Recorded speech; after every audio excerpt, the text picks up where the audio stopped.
Selamat datang kembali di kelas Pendidikan Pancasila dan Kewarganegaraan.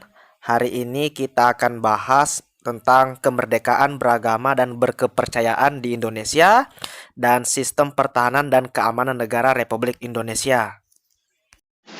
Oke, kita lanjut lagi pembahasan kita yang ada di bab 2 sebelumnya tentang ketentuan Undang-Undang Negara Republik Indonesia tahun 1945 dalam kehidupan berbangsa dan bernegara.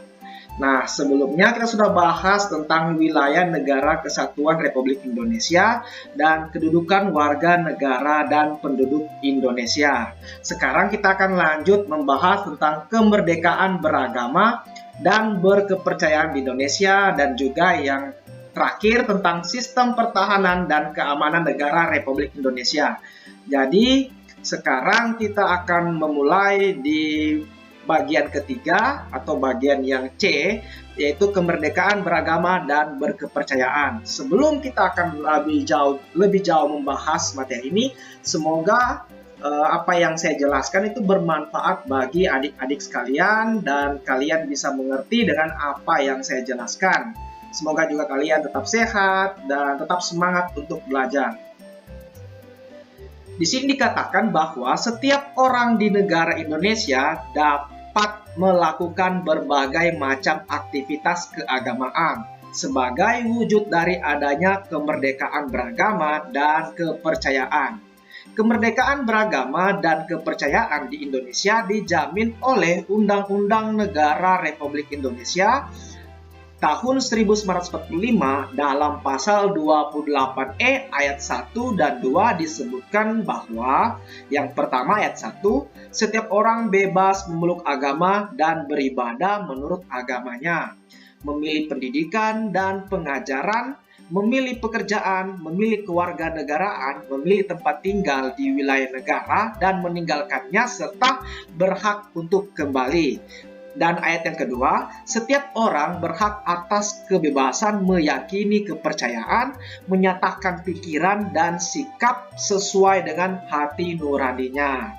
Di samping itu, dalam pasal 29 Undang-Undang Dasar Negara Republik Indonesia tahun 1945 ayat 2 disebutkan bahwa negara menjamin kemerdekaan tiap-tiap penduduk untuk memeluk agamanya masing-masing dan untuk beribadah menurut agamanya dan kepercayaan itu.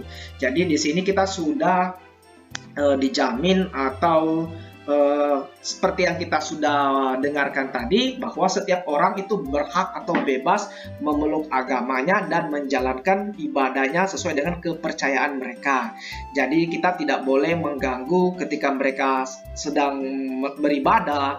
Begitu juga mereka tidak bisa mengganggu atau tidak boleh mengganggu ketika kita beribadah. Itulah contoh kecil bagaimana kita saling toleransi. Oke, jadi kalian juga tidak boleh memaksakan kepada teman-teman kalian untuk memeluk agama yang sama seperti kalian. Di sini negara Indonesia sudah menjamin dan kita merdeka untuk memeluk agama dan melakukan ibadah sesuai dengan keyakinan yang kita miliki. Jadi jangan sampai kita ganggu ya, karena ini sudah ada di Undang-Undang Dasar. Oke, jadi semoga di bagian kemerdekaan beragama dan berkepercayaan ini kalian sudah paham, karena di sini sudah ada juga ayat dan undang-undang yang dicantumkan sebagai jaminan setiap warga negara Indonesia.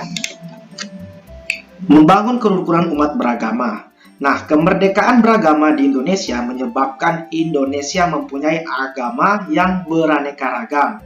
Di sekolah kalian mungkin saja atau warga sekolahnya, siswa dan guru menganut agama yang berbeda-beda sesuai dengan keyakinan mereka. Atau mungkin saja kalian mempunyai tetangga yang tidak seagama dengan kalian. Hal itu semua merupakan sesuatu yang wajar. Keberagaman agama yang dianut oleh bangsa Indonesia itu tidak boleh dijadikan hambatan untuk memperkokoh persatuan dan kesatuan bangsa. Hal tersebut tentu saja akan terwujud apabila dibangun kerukunan umat beragama. Jadi adalah gambar di mana kalian bisa melihat para tokoh-tokoh agama itu saling bekerja sama agar terciptanya suatu keharmonisan, sehingga bisa terjalinnya kerukunan antar umat beragama. Dan kerukunan umat beragama merupakan sikap mental umat beragama dalam rangka mewujudkan kehidupan yang serasi dengan tidak membedakan pangkat, kedudukan sosial, dan tingkat kekayaan. Kerukunan umat beragama dimaksudkan agar terbina dan terpelihara hubungan baik dalam pergaulan antara warga yang seagama maupun yang berlainan agama. Apa saja bentuk kerukunan beragama itu? Di negara kita mengenal konsep trikerukunan umat beragama yang terdiri atas kerukunan internal umat seagama, kerukunan antar umat berbeda agama, dan kerukunan antar umat beragama dengan pemerintah. Bagaimana perwujudan dari 3 konsep kerukunan itu? Untuk mengetahuinya, kalian bisa dengarkan penjelasan yang saya berikan. Kerukunan antar umat beragama berarti adanya kesepahaman dan kesatuan untuk melakukan amalan dan ajaran agama yang dipeluk dengan menghormati adanya perbedaan yang masih bisa ditoleransi atau ditolerir.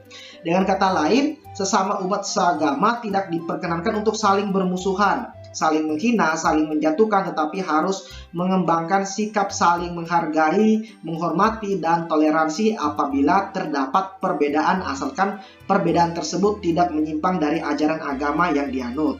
Kerukunan antar umat beragama adalah cara atau sarana untuk mempersatukan dan mempererat hubungan antara orang-orang yang tidak seagama dalam proses pergaulan di masyarakat, tetapi bukan ditujukan untuk mencampur adukan ajaran agama. Ini perlu dilakukan untuk menghindari terbentuknya fanatisme ekstrim yang membahayakan keamanan dan ketertiban umum.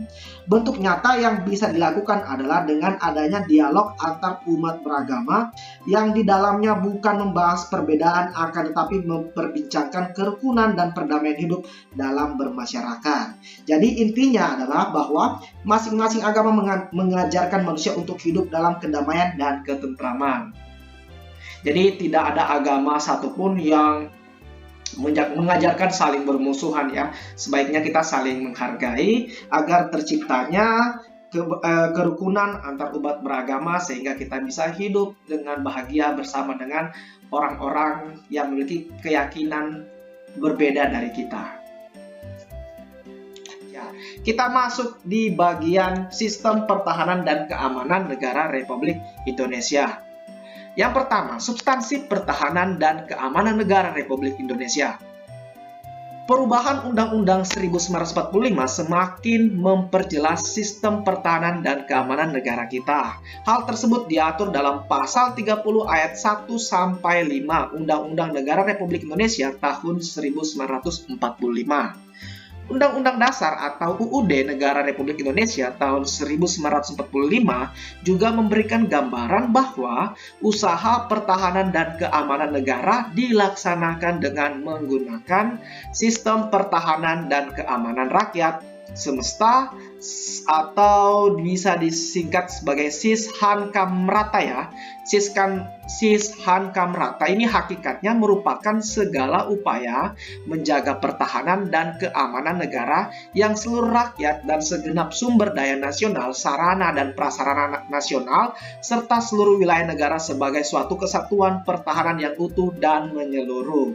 Jadi sudah semua yang baik itu darat ataupun mau yang ada di lautan. Nah, kesadaran bela negara dalam konteks sistem pertahanan dan keamanan negara dalam pasal 27 ayat 3 Undang-Undang Dasar Negara Republik Indonesia tahun 1945 menyatakan warga negara berhak dan wajib ikut serta dalam upaya pembelaan negara. Kesadaran bela negara pada hakikatnya merupakan kesediaan berbakti pada negara dan berkorban demi membela negara.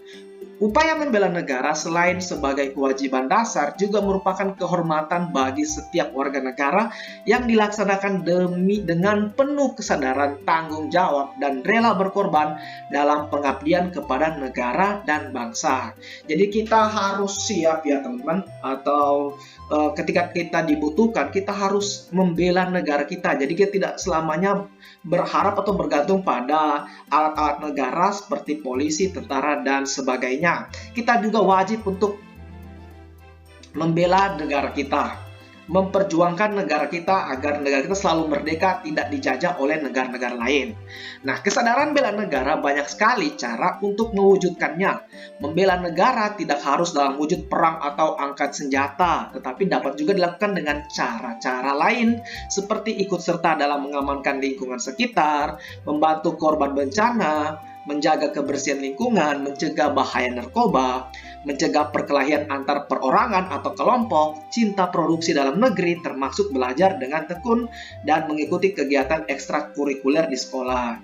Jadi untuk bela negara tidak selamanya dalam kategori perang ya adik-adik. Di sini dikatakan kalau kita mau membantu orang-orang yang kena bencana atau menjaga kebersihan dan terutama belajar tekun, itulah salah satu contoh juga sebagai kesadaran bela negara. Jadi sebaiknya adik-adik sekalian tuh tekun belajar.